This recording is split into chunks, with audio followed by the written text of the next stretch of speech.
எல்லாருக்கும் வணக்கம். நான் உங்கள் சில்வை. அது நம்மளோட சேனலில் வீடியோ சீரிஸ் பார்த்துருக்கோம். ஸோ இன்றைக்கி நம்ம என்ன பார்க்க போகிறோம், ஒரு குட்டி கதை பார்க்க போகிறோம்.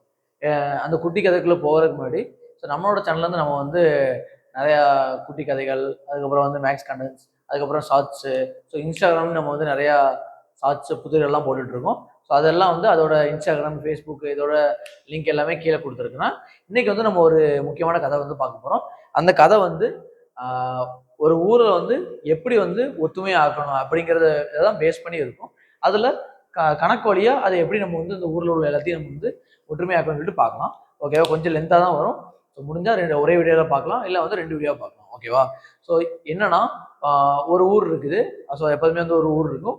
அந்த ஊரை பார்த்தீங்கன்னா, அந்த வயல்வெளி, அந்த ஊரில் உள்ள எல்லா இடமே ரொம்ப செழிப்பாக இருக்குது. ஆனால் அந்த ஊரில் உள்ள மக்கள் யாருமே ஹாப்பியாக இல்லை, சந்தோஷமாகவே இல்லை. என்னன்னு பார்த்தா எல்லாரோட மூஞ்சிலையும் ஒரு சின்ன சோகம் தெரியுது. என்னடான்னு சொல்லிட்டு ஒரு ஒரு முனிவர் அந்த பக்கமா போறாரு. அவர் என்னடா இவ்வளவு வருத்தமா இருக்காங்களே, என்ன ஆச்சு இந்த ஊரு, நல்லா செழிம்பு இருக்கு, நல்லா தண்ணி வசதி இருக்கு, பச்சை பசேன்னு இருக்கு. ஆனா மக்கள் மனசுல வருத்தமே சந்தோஷமே இல்லையே அப்படிங்கிற மாதிரி அவர் சொன்ன உடனே, அந்த ஊர்ல உள்ள நிறைய பேர், நிறைய மத போதகர்கள்லாம் இருப்பாங்க, அவங்கலாம் பேசும்போது சொல்றாங்க, இப்படி முதல்ல இந்த ஊர்ல ஒரே ஒரு அந்த இதுதான் இருந்துச்சு, சமயம் தான் இருந்துச்சு.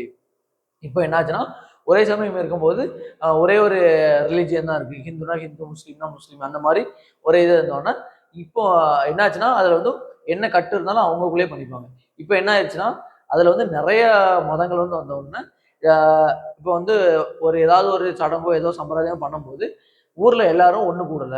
அதனால ஊர் சேரலாம், எப்போதுமே ஒன்று கூடினால்தான் உண்டு வாழ்வு. அதனால நல்லது, எந்த விதமான நல்ல விதமும் நடக்க மாட்டேங்குது. அதனாலதான் அவங்களோட மனசுல சோகம் இருக்குன்னு சொல்லுவாங்கன்னா, இவர் சொல்றாரு, நல்லா யோசிச்சு ரைட், அப்ப நான் இதை வேணா நான் இதை தீர்வு காண்றேன் அப்படிங்கிற மாதிரி சொல்லி எல்லாத்தையும் ஒரு நாள் கூப்பிடுறாரு. ஒரு 10 மணிக்கு நீங்க எல்லாம் அந்த மலைக்கு மேல வந்துருங்க, மலை மேல வச்சு நம்ம இதுக்கு ஒரு முடிவு எடுத்துலாம் சொல்லுவாரு. இவங்க எல்லாருமே சரி ரைட், ஏதோ சொல்ல போறாரு போலன்னு சொல்லிட்டு, ஏன்னா முனிவர்லாம் அப்படியே ஒரு ஊரா போறவர் தானே, அதனால இது கிராஸ் பண்ணிட்டு போயிடலாம் அப்படிங்கிற மாதிரி எல்லாருமே வராங்க.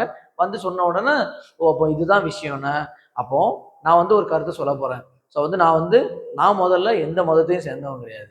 அதனால நான் யாருக்கும் சப்போர்ட் பண்றேன், யாருக்கும் இது பண்றேன், அந்த மாதிரிலாம் கிடையாது. நான் மதமே இல்லாத ஒருத்தர் தான் நான்.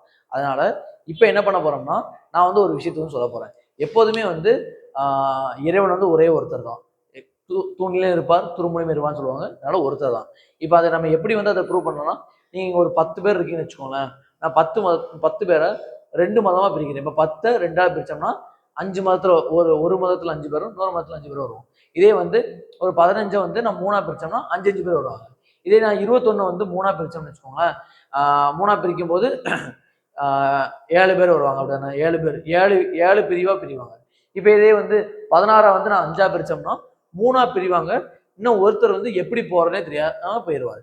ஆனா இப்ப நான் ஒரு 1ங்கிற நம்பரை வச்சு நான் எதனாலும் நான் வகுத்தேன்னு வச்சுக்கோங்களேன். அப்ப என்ன ஆகும்னா, 16 பேர்னு எடுத்துட்டோம்னா பை 1 போட்டா 16 தான் கிடைக்கும். அப்போ நான் எந்த நம்பரை எடுத்தனோ அதே தான் கிடைக்குன்னா, அப்போ 1 நம்ம எப்போதுமே ஒன்னா இருந்தா நல்ல விஷயம் நடக்குங்கிறதா அந்த 1ஓட வேல்யூ.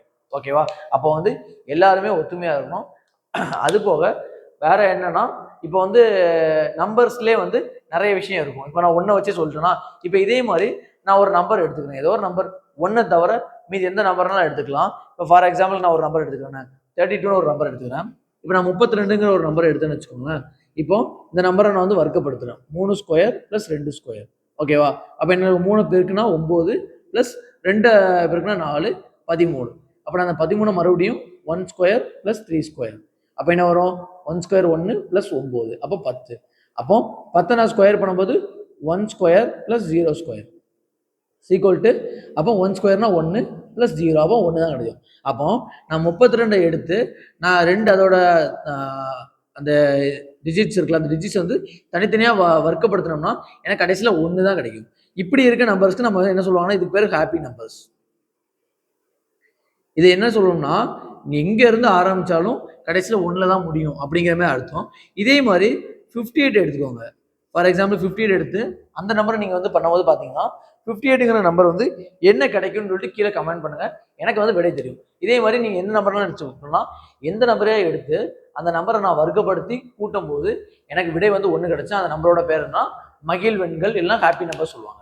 இப்போ இதே மாதிரி நான் வந்து ஓகே இதெல்லாம் வந்து ஹாப்பி நம்பர்ஸ் அப்படிங்கிற மாதிரி எடுத்தாலுமே, இப்போ இதை ஏன் சொல்ல வரோம்னா, இப்போ வந்து நம்மளோட எல்லா கருத்துமே சமமாக தான் இருக்கும்.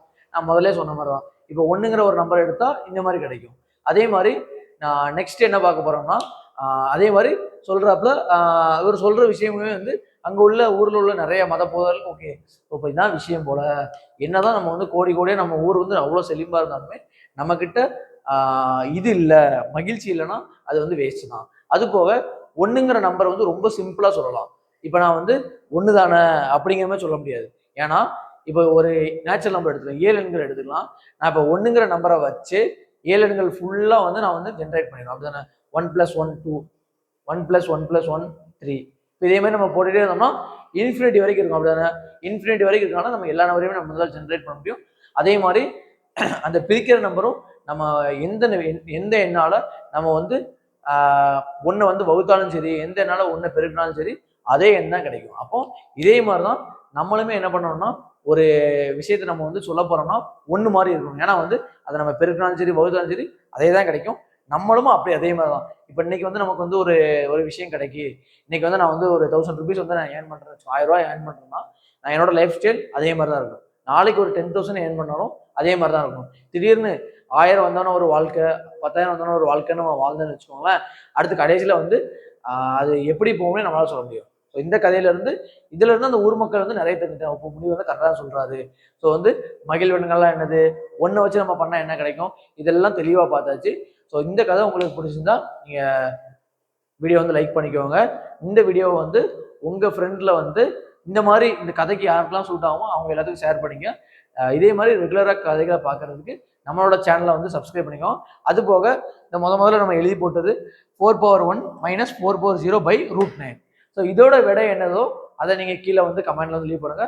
அது போக 58ங்கிற நம்பரை நம்ம வந்து ஸ்கொயர் பண்ணி ஆட் பண்ணா என்ன கிடைக்குங்கிறத நீங்க வந்து கீழே கமெண்ட்ல வந்து லீவ் பண்ணுங்க. இதே மாதிரி வீடியோஸ் பார்க்குறதுக்கு நம்ம சேனலை வந்து சப்ஸ்கிரைப் பண்ணிக்கோங்க. தேங்க்யூ.